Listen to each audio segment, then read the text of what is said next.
Kali ini kita akan membahas kekurangan yang ada di mobil listrik. Karena mobil listrik bukanlah mobil yang sempurna, dan inilah beberapa kekurangan yang ada di mobil listrik. Oke, yang pertama, kalian tahu bahwa mobil listrik memiliki part yang mahal dan komponennya belum tersedia di pasaran.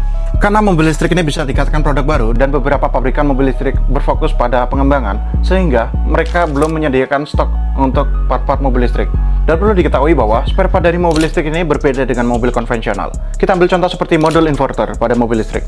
Modul ini cukup penting dan berguna untuk mengubah listrik AC ke DC pada mobil listrik, dan juga berfungsi untuk mengatur suplai daya ke motor dinamo listrik. Dan jika benda ini rusak, harganya mahal, Pak.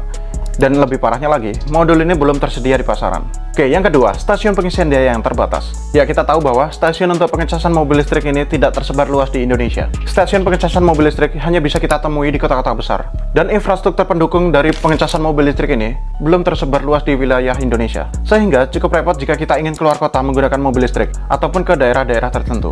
Oke, yang ketiga, proses pengecasan yang lama. Ya, baterai dari mobil listrik ini bervariatif, mulai dari 30 kWh, 70 kWh, bahkan ada yang 100 kWh.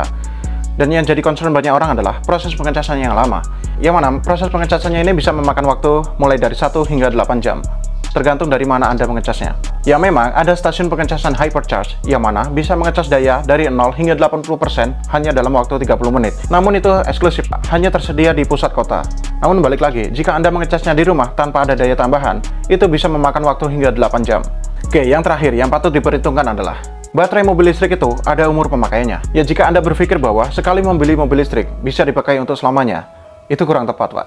Karena baterai dari mobil listrik itu ada umur pemakaiannya. Mau itu lithium ion, lead acid, atau nikel kadmium, semuanya pasti ada umur pemakaiannya.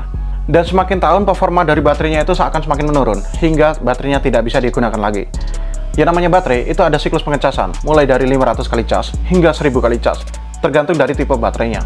Dan jika baterai dari mobil listrik itu sudah rusak atau mati, siap-siap untuk merogoh kocek yang cukup dalam. Karena baterai mobil listrik itu cukup mahal, Pak. Kita ambil contoh seperti Hyundai Ioniq 5. Untuk tipe long range-nya, harga dari baterainya ini berkisar 400 jutaan. Ya, dan itulah